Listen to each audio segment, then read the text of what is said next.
Today we're going to be talking about HTML5, specifically what it is and why we aren't learning HTML1 instead. So what is HTML? HTML stands for Hypertext Markup Language. Markup languages are actually very common. They're not the same as programming languages. Instead, they're special languages that use tags to annotate or mark up documents. In HTML, the tags tell the browsers where you want to put headings, images, lists, links, etc. A .html file is a special kind of file. You've already seen special file extensions before. Whenever you open a file that has .doc, your computer knows to open it in Microsoft Word. If you see a file with .ppt, your computer knows, oh, that's a PowerPoint file. I should open it in PowerPoint. In the same way, when your computer sees a .html file, it knows that it should open it in an internet browser such as Chrome, Firefox, or Safari. Your browser can read this file and it knows how to display it on the screen. It's more than that. HTML file tags also allow screen readers and other assistive devices to utilize the tags to present the information in new and special ways. So HTML is very similar to English. You can understand it even if you don't know much about it. Let's look at this example HTML file over here. Most of it is just typical English language. This is an important heading, or hi there, I'm going to include a link to the course page. But if you look closely, you can see we've added these little tiny tags that the browser uses to know how to represent the material. So H1 is just a heading tag. It says to the browser, hey, this is something really important. I want you to put it in bigger font. And also, if someone's using an assistive device, I want them to know this is something important. H2 also displays some sort of importance, but not as much. I have a P tag for paragraph, and I have another tag down here called an anchor tag to let the browser know, I don't want you to just show this material, I want you to actually link it to a different web page. So here's the output when any browser would look at our code. In the beginning, learning HTML is mostly about learning all those different tags that I showed you in that file. This is called learning the syntax. It's how you learn which brackets to use, backslashes, and different things like that. You spend most of your time going, oh, did I remember that tag and did I write it the right way? That's very short-lived. In just a little amount of time, you're going to gain the confidence to not worry about your syntax and instead to be thinking about the semantics or the meaning behind the tags. How important is this information that I'm trying to get across, and is this the right tag to be using? If someone's searching my page, can they find what they're looking for? Even if they can't see the text, can they use the tags to navigate through it? So what happened to HTML1? Why are we using something called HTML5? Well, let's talk about the early years. HTML was created in 1990 as a way to electronically connect different documents via hyperlinks, hence this idea of a web of connections.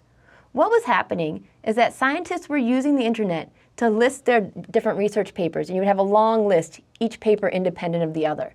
But HTML gave you ways that you could read a paper and right within the text link to another exciting physics paper. Because the audience for HTML tended to be people like my dad up there in the corner, they were nuclear physicists. They didn't care about things such as color, images, or anything that wasn't science related. And that was the key. HTML was intended to work across any platform. And in order to do this, you really had to avoid things such as special fonts or different colors, or anything that really was more about layout than content.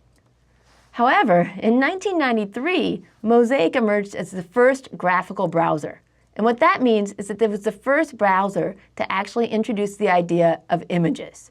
And when that happened, there was a lot of debate among the research community as to whether or not this was a good thing. The pioneers really wanted to keep it simple, content-based, let everyone access it.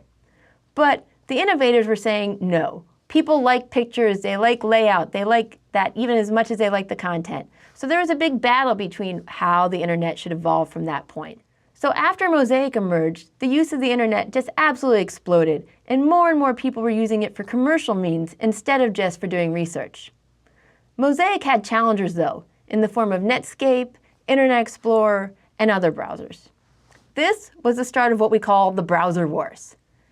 Each of these browsers decided that they wanted to create these proprietary tags that would only work on their browser. Some of the examples were Marquee, where you could have scrolling text, or Blink, which would only work on some of the browsers and not others. Other tags weren't proprietary, they actually worked on any browser, but they went against the original spirit of HTML.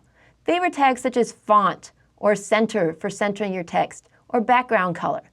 This may not sound like a bad thing, but some computers didn't have the access, didn't have the ability to have all the different colors that other computers might have. And this led to some really ugly looking pages. It also led to the origination of what we call the best viewed on messages. When you went to a site, you were almost immediately told which browser you should really view the site on, otherwise you weren't going to get the optimal experience. We, in a way, suffer from browser wars or best viewed on images today. Many times when you go to a page, you'll see that you can't actually access the full content if you're on your phone unless you click on a link to the full website.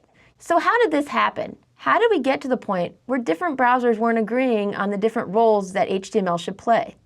This comes back to the idea that no one runs the internet or the web. However, some groups have taken a more proactive role to try to help standardize what's going on out there. The first is the Internet Engineering Task Force. They really focus on the idea of how the different networks should collaborate and how they should work together. The World Wide Web Consortium instead deals with HTML and the evolution of HTML. They want to know what kind of tags the browsers should and should not support. Finally, one of the newest groups is the Web Accessibility Initiative.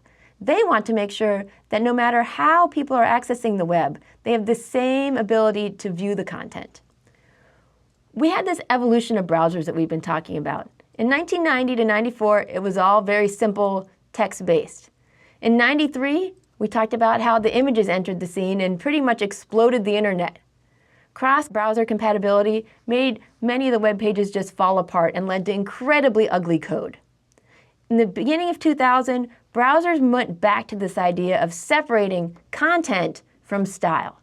And in 2005, it became standard practice to use HTML files, which we'll be learning about in this course, to create the content, and CSS files to style it.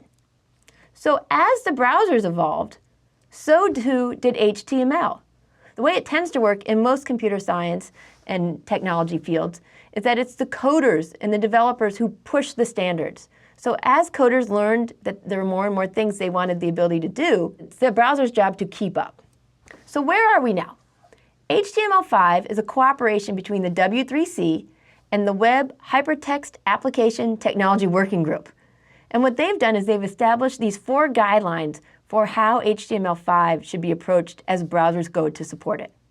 The first idea is that new features should be based on HTML, CSS, which is the styling language, the DOM, and JavaScript, nothing more.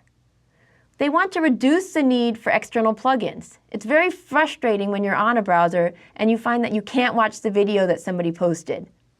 They also want to move so that markup, or the markup language, can replace scripting. If you find that more and more developers are writing code to make something happen, get rid of the code and just make a simple tag that can do it instead. And finally, HTML5 should be device independent. It shouldn't matter whether you're on your phone, your laptop, a PC, or even on a screen reader. You want everyone to have the same access to the information. So when you think back over this video, there are certain lessons I really hope stick with you. The first is the idea that HTML is not a programming language, but rather a way that browsers can translate documents into viewable web pages. HTML was intended to facilitate many different content types: images, pictures, links, lists, everything along that line. What we've found throughout the history of the internet is that when designers want to do something, they tend to write non-standard code to force browsers to do it. So this is why we're developing new standards in HTML5 to handle these new requirements that people desire and push browsers to adopt the new standards.